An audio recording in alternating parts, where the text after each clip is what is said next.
Well, let's now turn our attention to homelessness.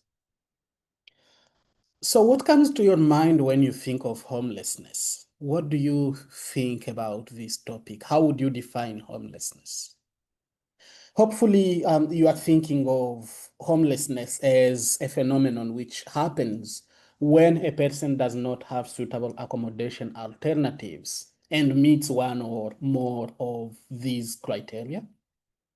Their dwelling is inadequate, and we shall speak about inadequate in a minute and what it means. But also people who have no tenure or their tenure is short-term and not extendable. And their living arrangement does not allow control over um, or access to space for social relations. Living in a home where probably they can't receive a visitor and so on and so forth.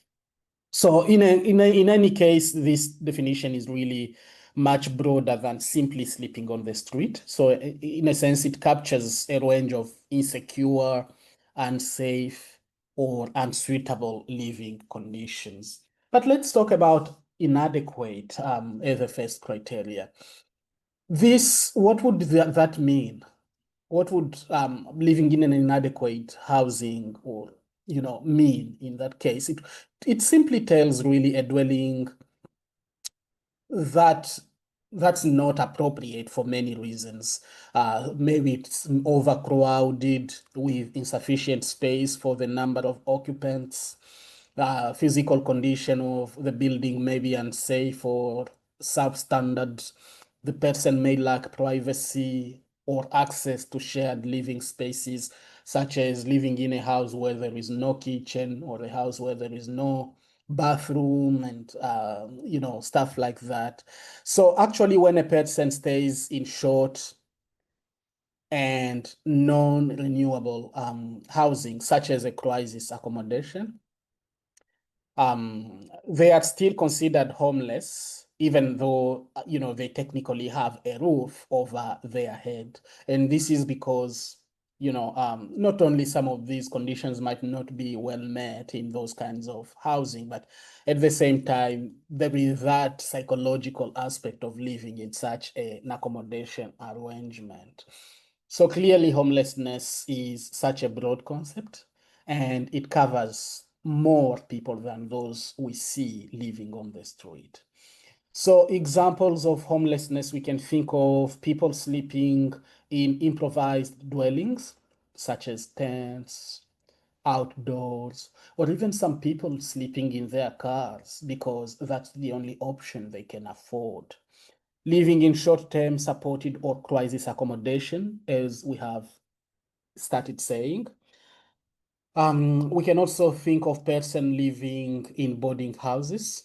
And what I mean by boarding houses here is, people sleeping in short-term hostels or, um, short-term boarding houses when they're not students or just because maybe that's where they can live without paying for a few days and so on and so forth. But also people living temporarily in other lodging.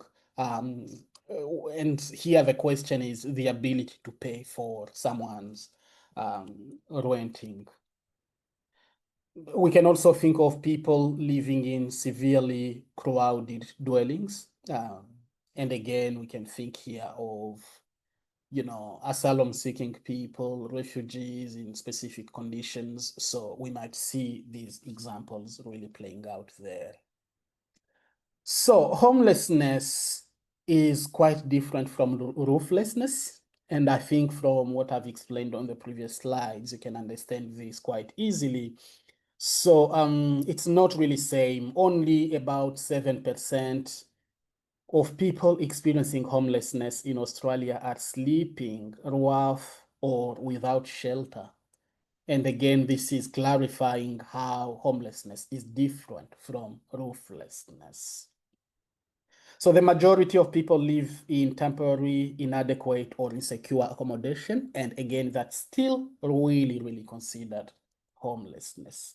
So this broader Australian understanding of homelessness stems from the Anglo-American and European interpretation of what a home should be, which actually emphasizes that a home is more than just a roof, and it includes a sense of security, a sense of stability, a sense of safety, and even a sense of privacy, and of course the ability to control and personalize one's living. So if some of these criteria are not being met to where people live, then we can think of homelessness as their situation. Now, in terms of who might be excluded from this broad definition of homelessness, certain groups, of course, although living in a temporary or institutional arrangements, might not be classified as homeless. These can include people in temporary accommodation by choice. For example, people who are on a holiday and maybe staying in a tent, or tourists, and those kinds of people. We might not refer to them as homeless because they are doing that by choice and enjoying their freedom. People required by law to reside in specific institutions such as prisons, hospitals, or members of a religious group who live in a parish or stuff like that. We can also think here of students in college accommodation or boarding houses. So the living arrangement in these conditions might be temporary, but are still considered,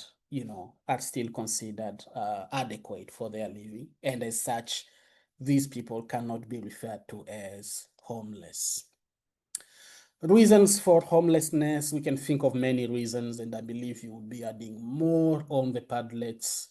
Housing affordability is the leading cause of homelessness, plus, of course, social housing supply, which again is not really meeting the demand or the need.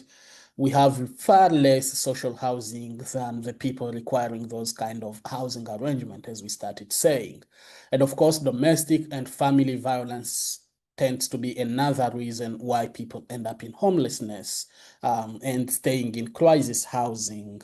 We can also think of sudden life changes, death of a loved one, relationship breakdown, people who suddenly lose their job and they can't afford anymore to pay for their home, mental illness, transition from custodial arrangements, such as children and young people leaving the out-of-home care system and who find themselves with no help at all to transition to normal life.